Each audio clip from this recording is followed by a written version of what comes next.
menikmati hari terakhir di tahun 2021. Semua karena anugerah-Mu Tuhan. Tidak ada yang dapat kami lakukan kecuali bersyukur atas rahmat dan kemurahan-Mu. Siapakah kami yang Kau kasihi sehingga Kau bawa kami sejauh ini sampai saat ini? Berkat-Mu, pertolongan-Mu Engkau limpahkan kepada kami. Kami rindu Tuhan mendengar firman-Mu sebelum kami mengakhiri tahun ini dan memasuki tahun yang baru. Berfirman bagi kami Tuhan, beri kami firman-Mu, puaskan dahaga kami dengan kebenaran firman-Mu. Biarlah Engkau saja yang kami rindukan. Terima kasih Tuhan, menyertai dan memberkati pemberitaan firman. Hamba-Mu yang terbatas juga diurapi, dan kami semua yang mendengarkan juga diurapi, diberkati oleh kebenaran firman-Mu. Kami percaya Engkau ada di tengah-tengah kami. Kami percaya Engkau ada di sini dan siap memberkati setiap kami. Berfirmanlah Tuhan, di dalam nama Tuhan Yesus kami berdoa. Haleluya. Amin. Silakan duduk Bapak Ibu. Shalom. Shalom. Puji Tuhan, di waktu yang sangat mepet ya. Nah, mendekat ini 10 menit sebelum 12 kita akan pindah ruangan. Kita akan terus di sana.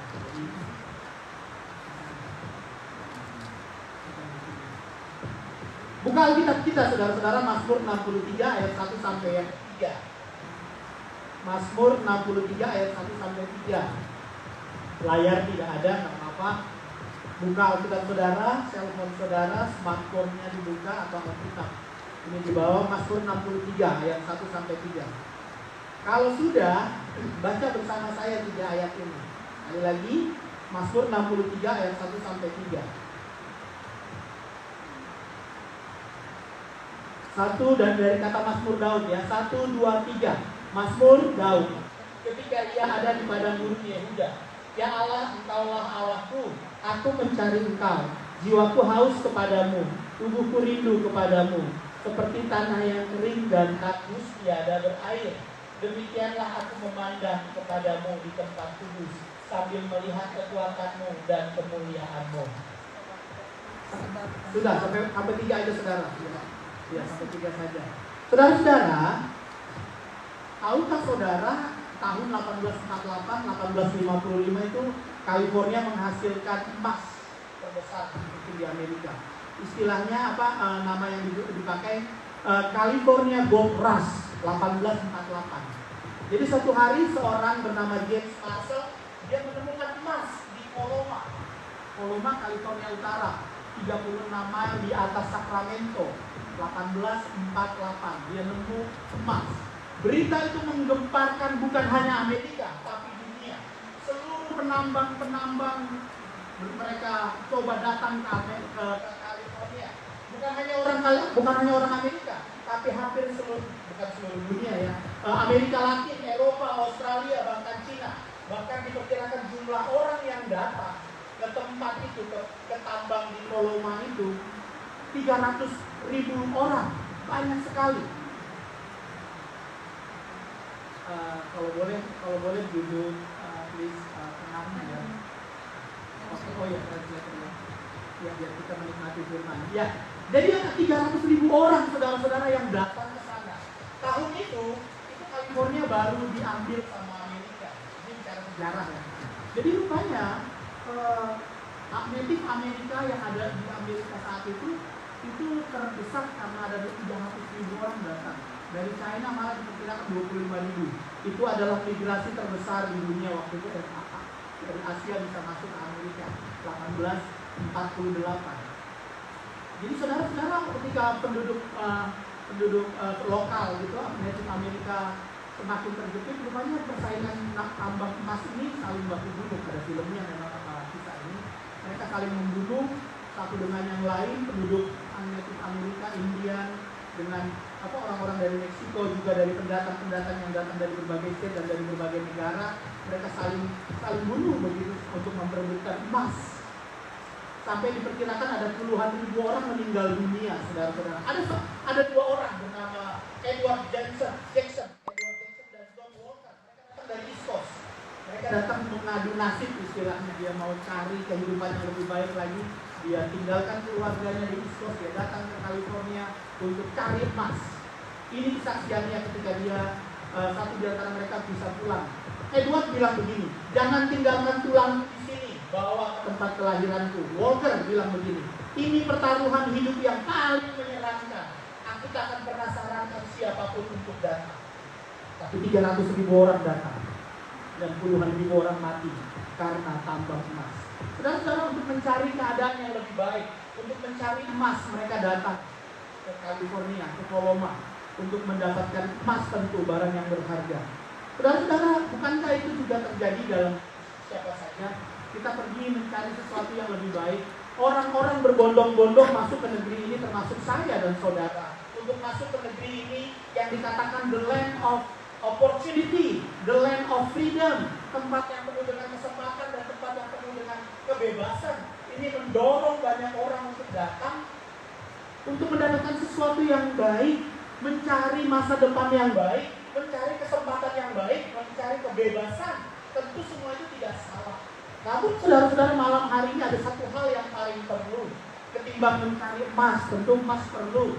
Saudara juga punya, sebagian banyak yang punya emas, punya kesempatan, punya opportunity. Kita perlu itu baik. Tapi ada satu yang tidak boleh kita lupakan. Terlebih kita mau masuk ke tahun yang baru. Ada satu yang paling perlu, yaitu cari Tuhan. Amin. Cari Tuhan. Kenapa mesti dicari? Orang bilang, Pak, Anda salah. Tuhan yang cari kita, bukan kita cari Tuhan. Betul. Memang Tuhan yang cari kita. Ketika kita orang berdosa, Dia datang, Juru Selamat itu datang, Dia menghampiri kita. Betul. Dalam kemahakuasaannya, Dia adalah Allah yang omnipresent.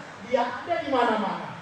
Dia ada di mana-mana. Dia ada menyertai saudara. Dia ada di berbagai tempat. Maksud saya di semua tempat.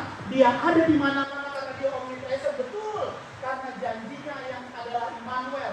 Dia senantiasa menyertai kita. Betul, Dia ada. Tapi saudara-saudara, ada saat di mana kita mengabaikan Tuhan.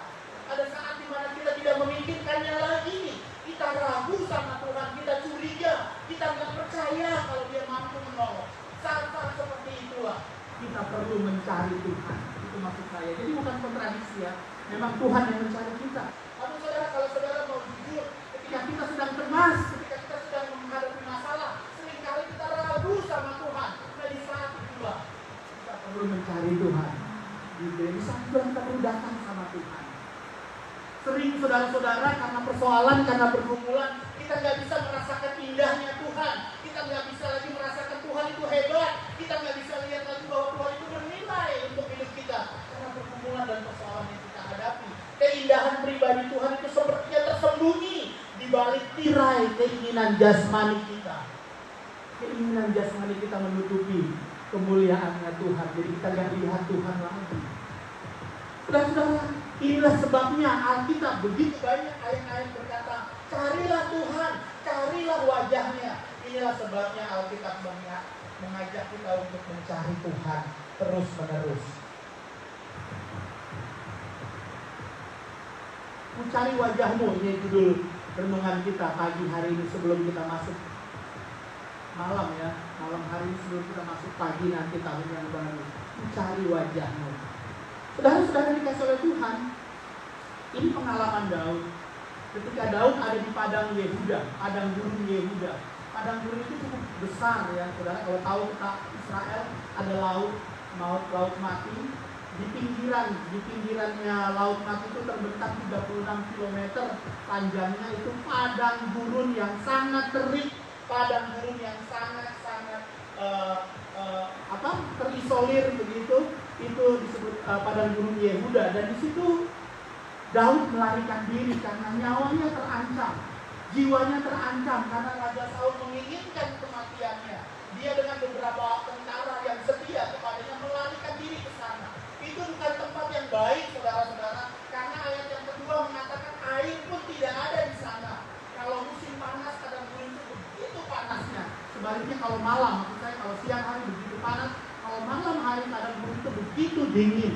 Itu bukan tempat yang baik. Tapi saudara-saudara perhatikan, Daud mencari Tuhan. Yang pertama saudara-saudara, di situ dikatakan, aku haus. Saudara perhatikan di ayatnya yang kedua. Ya Allah, Engkaulah Allahku, aku mencari Engkau, jiwaku haus kepadamu.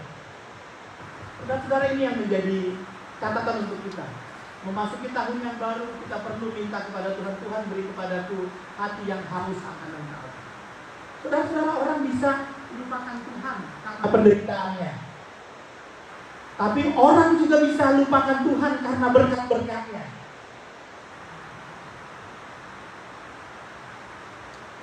Kalau lagi susah, ini cerita klasik lah. Kalau lagi susah, kita gampang janji sama Tuhan, Tuhan tolong. Kalau Tuhan tolong, pokoknya gereja Tuhan beres. Pokoknya makan tiap hari. Tapi ketika diberkati, nggak nongol, saudara. Si bapak itu mana ya? Tidak, kalian mau kemana? Pokoknya nggak nongol. Tapi itu kan cerita biasa ya. Artinya memang kita nggak perlu berharap sama manusia. Tapi saudara-saudara, kesulitan dan masalah bisa seringkali membuat kita melupakan Tuhan, mengabaikan Tuhan, sehingga kita nggak haus lagi sama Dia. Tapi juga di tengah berkat sekalipun kita bisa saja lupa dan meninggalkan Tuhan. Kita perlu ada rasa haus sama Tuhan, saudara-saudara. Banyak sekali loh kisah-kisah Raja Israel. Raja Israel banyak sekali diceritakan dia sudah diberkati dengan tentara yang bagus, kekayaan yang banyak, harta yang banyak, tapi mereka meninggalkan Tuhan. Itu banyak sekali dikisahkan seperti itu. Namun saudara-saudara, sesuatu yang kita pelajari dari Daud, dia punya haus akan Tuhan. Penderitaan tidak membuat dia meninggalkan Tuhan. Kesulitannya di padang gurun tidak menghentikan pujiannya kepada Tuhan. Dia tetap bisa memuji Tuhan di tengah tandus dan tidak ada berair. Tapi Tuhan bisa beri kelegaan, Tuhan beri kepuasan dari dahaga. Itu yang dialami Daud. Di tengah padang gurun, dia bisa merasakan kepuasan dalam Tuhan. Karena dia punya hati yang haus akan Tuhan. Saya mau mengajak jemaat Indonesian Living Church, jangan stop dengan pengenalanmu sama Tuhan. Jangan stop dengan keadaanmu sekarang, tapi mintalah Tuhan, biar lebih lagi aku mengenal Engkau. Tuhan, biar lebih lagi aku bisa bersekutu denganmu. Beri aku haus akan Engkau, supaya aku lebih mengenal Engkau lebih dalam lagi. Seorang ahli kesehatan bilang begini, minum air itu penting, minimal 64 ons setiap hari, sekitar 6-8 gelas. Karena itu katanya akan mengurangi resiko serangan jantung, kulit saudara akan menjadi bersih, dan saudara bisa mengurangi berat badan. Kalau minum dengan teratur itu katanya. Saat berolahraga, di lingkungan yang terik, panas, di situ justru kita perlu lebih banyak minum. Bahkan, saudara-saudara perhatikan, saat kita rasa nggak haus pun, kita harus minum. Seperti sekarang ini, ketika kita dingin, kita pikirkan nggak haus. Padahal justru disitulah kita perlu minum. Saudara-saudara, rasa haus akan Tuhan itu juga memberikan dampak yang sangat luar biasa bagi kita. Kita nggak boleh cepat puas, saudara-saudara, jangan cepat puas. Banyak loh orang yang konfirmasi kepada saya, mungkin saudara juga dengar, dia itu apa sih? Dia itu kasih dorongan gitu sama kita, Pak, luar biasa maju terus ya Pak. Saya percaya gereja yang Bapak layani akan maju. Bukan satu, bukan dua orang yang bicara begitu. Sudah juga pernah dengar. Saya cuma berpikir, Tuhan, kok orang lain aja begitu yakin ya? Kok orang lain aja begitu yakin ya bahwa persekutuan kita, gereja kita akan terus dipakai Tuhan, memberkati pekerjaan Tuhan, memberkati banyak orang. Mereka begitu percaya gitu. Mereka sendiri begitu yakin. Nah, saudara-saudara, yang kita dapat ini nggak boleh membuat kita berpuas diri.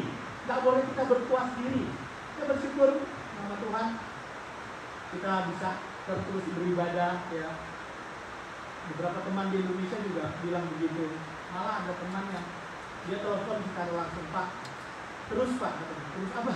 Terus Pak, terus ya, publikasikan pelayananmu. Karena ketika kami melihat foto-foto Anda gitu, tapi kami kok digerakkan ya, gitu. Tapi kami rasa digerakkan. Bukan satu dua orang yang bicara begitu. Ini saudara-saudara yang dikasih oleh Tuhan. Namun itu nggak boleh membuat kita berpuas diri. Ya, nggak boleh kita membuat kita berpuas diri. Tapi kita seharusnya punya rasa haus terus kepada Tuhan. Rasa haus terus kepada Tuhan. Dalam Mazmur 73, Asaf itu pernah cemburu sama orang fasik. Karena dia lihat orang fasik kok makin kaya. Dia cemburu dengan orang fasik. Lalu dia tanya sama Tuhan, kenapa ini Tuhan? Dia rindu, dia ingin dapat jawaban dari Tuhan. Dia ingin dapat jawaban dari Tuhan. Kenapa orang fasik malah diberkati? Akhirnya Asaf menyadari bahwa Tuhan menjadi kekuatannya. Dan ia menyadari bahwa yang diinginkan tidak ada yang lain kecuali Tuhan saja. Lalu ada lagu yang dari Mazmur 73. Selain kau tiada yang lain yang ku ingin di bumi. Kata lagu itu ya. Selain kau tiada yang lain ada padaku di surga. Sekalipun dagingku dan hatiku habis lenyap, gunung batuku dan bagianku tetaplah Allah selama-lamanya. Dia sadar bahwa tubuhnya pun akan berlalu, apa yang dia punya akan berlalu.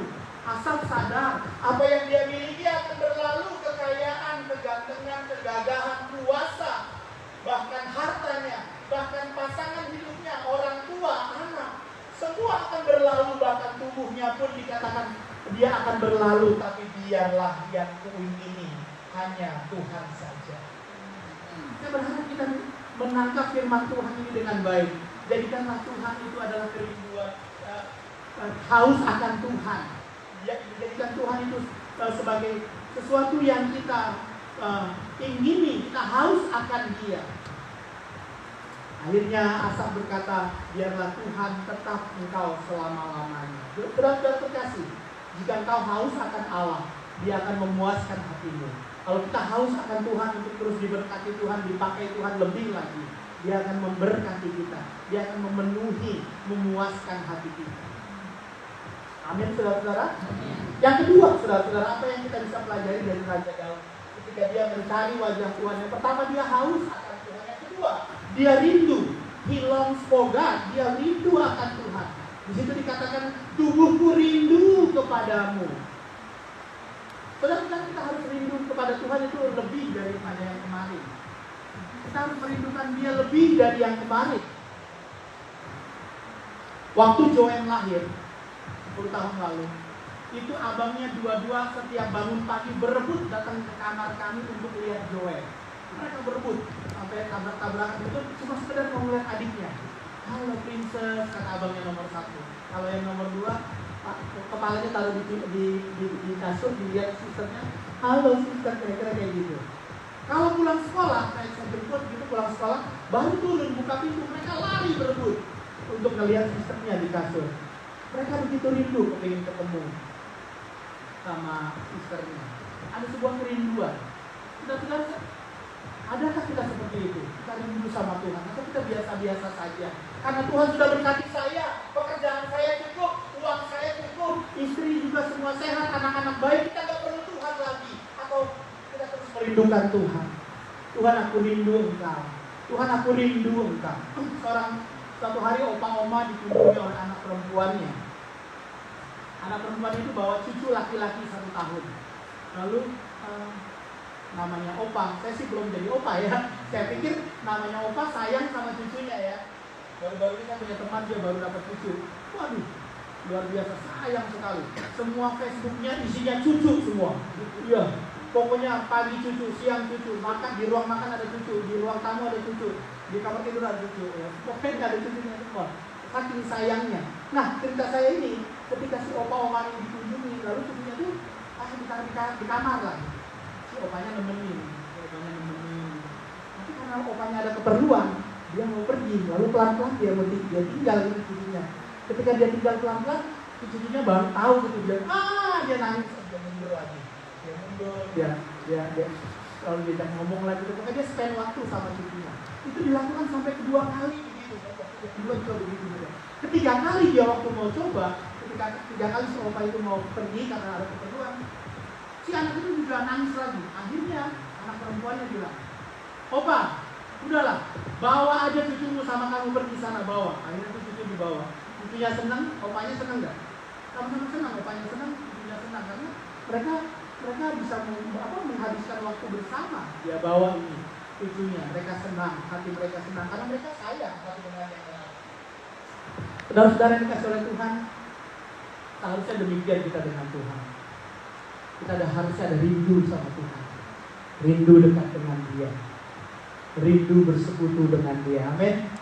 Karena kalau tidak, hati kita akan tawar. Dunia ini akan menutupi keindahannya Tuhan.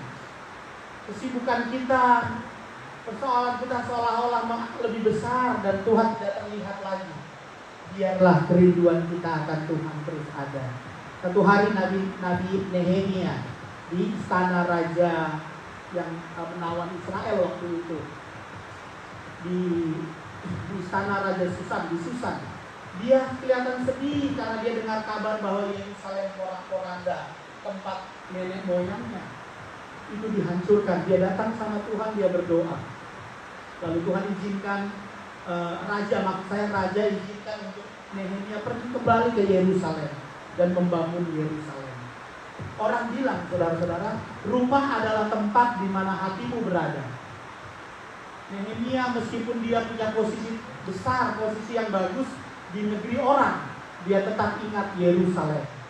Saudara, dimanapun Tuhan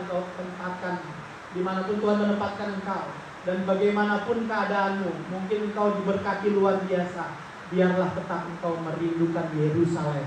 Biarlah tetap engkau merindukan Tuhan itu. Jangan sampai Tuhan itu tertutup oleh semua keindahan dunia yang bisa menghalangi. Ini pesan firman Tuhan. Rindukan Tuhan lebih dari kemarin. Yang terakhir, saudara-saudara, di ayatnya yang ketiga itu dikatakan ayat yang ketiga, demikianlah aku memandang kepadamu di tempat kudus. Yang ketiga, saudara-saudara, ini berbicara tentang memandang kepada Tuhan. Bagaimana kita mencari Tuhan? Seperti pengalaman Daud, bagaimana dia mencari Tuhan, dia mengarahkan pandangannya kepada Tuhan. Demikianlah aku memandang kepadamu di tempat kudus. Satu hari, saudara-saudara, ada seorang wanita yang kerjanya itu di depan komputer terus. Tapi lama-lama matanya sakit, lalu dia pergi ke dokter. Dia periksa dokter bilang, oh ini matamu kelelahan, kamu harus kasih istirahat. Ya bisa dokter, kerjaan saya itu selalu harus lihat komputer, harus baca gitu, harus. Lalu dokternya pikir-pikir, dia bilang begini, akhirnya dia tanya, setelah berhenti sejenak dia tanya, di tempat kerjamu ada jendela nggak? Oh ada. Jendela yang di depan itu kita bisa melihat gunung-gunung yang sangat indah dengan awan-awan putih yang sangat bagus. Di jendela yang belakang kita bisa lihat lembah-lembah, ada air sungai yang mengalir, kita bisa lihat air itu mengalir, sangat indah. Dokternya bilang, itu dia yang kamu perlu. Saat matamu lelah, lihat gunung-gunung itu 10-20 menit, maka matamu akan baik, matamu dapat istirahat. Saudara-saudara, mata hati kita, mata rohani kita juga sering kali lelah, susah, karena kita sering fokus kepada masalah dan kesulitan kita.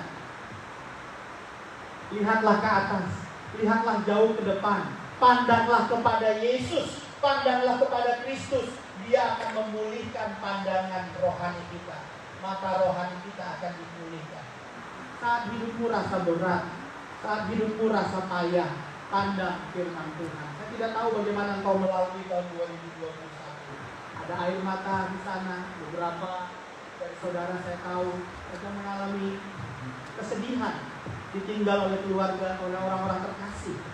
Saudara-saudara, pandanglah ke depan, pandanglah kepada Yesus. Biarlah pandanganmu tertuju kepada Yesus saja, karena lewat firman dan dalam doa Dia akan taruh dan Dia akan memberkati hidupmu. Dia akan taruh masalahmu pada tempatnya. Saudara-saudara, Dia akan taruh, kalau kita memandang Tuhan, Dia akan taruh masalah pada tempatnya. Maksudnya apa? Masalah pada tempatnya itu begini, bahwa masalah itu tidak akan melebihi kekuatanmu, itu tempatnya. Bahwa masalah itu sementara, Tuhan yang kekal. Bahwa kau diberikan kekuatan untuk menghadapinya. Itu maksudnya. Masalahmu akan ditaruh pada tempatnya.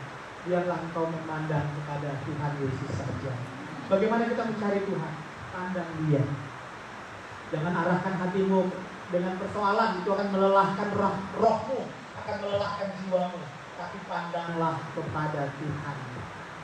Saudara, saya bersyukur setahun lebih kita ada renungan pagi ya. Saudara setia, saya mau menghimbau saudara, mari belajar setia dengan renungan dengan firman. Kenapa? Karena firmanlah yang bisa memberkati hidup kita. Firmanlah yang membentuk karakter kita, dan firmanlah yang akan menuntun kita. Firman akan mengajar kita penuh dengan hikmat menjalani kehidupan ini. Pandang kepada Yesus. Saudara pernah dengar satu lagu ini ya? Saya akan tutup dengan lagu ini. Bagi Yesus ku serahkan hidupku seluruhnya, hati dan perbuatanku, pun waktuku miliknya. Boleh kan 1 menit? Guys, kasih rocknya.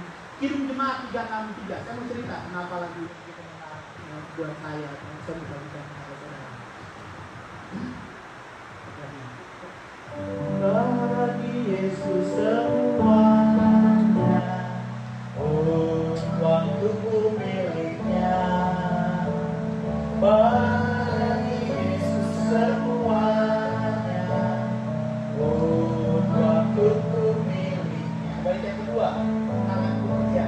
Tanganku kerja baginya, kakiku mengikutnya. Mataku memandang Yesus. Mataku memandang Yesus, yang ku puji Dia. Bagi Yesus semuanya. Bagi Yesus semua, yang ku puji Dialah, yang ku puji Dialah. Bagi Yesus semuanya, yang ku puji Dia. Kayaknya saat ini kok suka ngajarin lagu hidupnya. Apa kita kok malah hidup begitu ya. Saya melihat kebenaran firman Tuhan yang abadi. Kalau lewat pujian, lewat hidup itu pun kita bisa diberkati Tuhan. Ayat itu berkata begini. Ada seorang wanita yang menciptakannya, dia bernama Mary Young James. 1810 1883 itu masa hidupnya. Sejak kecil dia mencintai Tuhan. Sejak muda 13 tahun dia sudah jadi guru sekolah minggu di gereja Tuhan. Nah, lalu saudara-saudara ketika dia semakin bertumbuh, dibimbing oleh seorang pemimpin rohani yang menjadi bapak rohani buat dia bertumbuh menjadi seorang yang pencipta lagu, pencipta him. Ada 50 him yang dia buat, dan salah satu yang terkenal dari Mary James ini adalah All for Jesus. All for Jesus. Nah, saya tertariknya begini, saudara-saudara. Rupanya dia tulis lagu itu di malam seperti ini, mau pergantian tahun. Dia melihat 365 hari ke belakang, dia lihat pertolongan Tuhan yang luar biasa. Dan itu menggugah hatinya untuk menyerahkan diri kepada Tuhan di malam seperti ini sebelum tahun berganti. Dan dia diingatkan Tuhan, terima kasih Tuhan, bahwa hidupku, pikiranku, tanganku, kakiku, semua impian dan harapanku aku persembahkan untuk Tuhan. Bagi Yesus diserahkan. Saudara-saudara dikasih oleh Tuhan, komitmennya ini luar biasa. Ini pun terjadi setelah dia ciptakan lagu ini 12 tahun kemudian.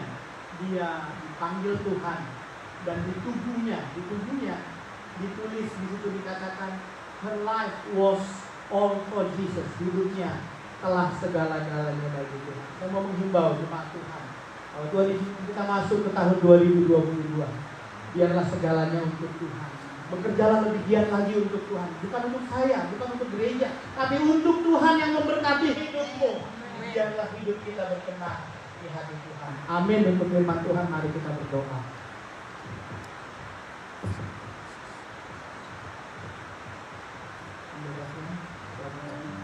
Bagi Yesus semua, pun waktuku miliknya.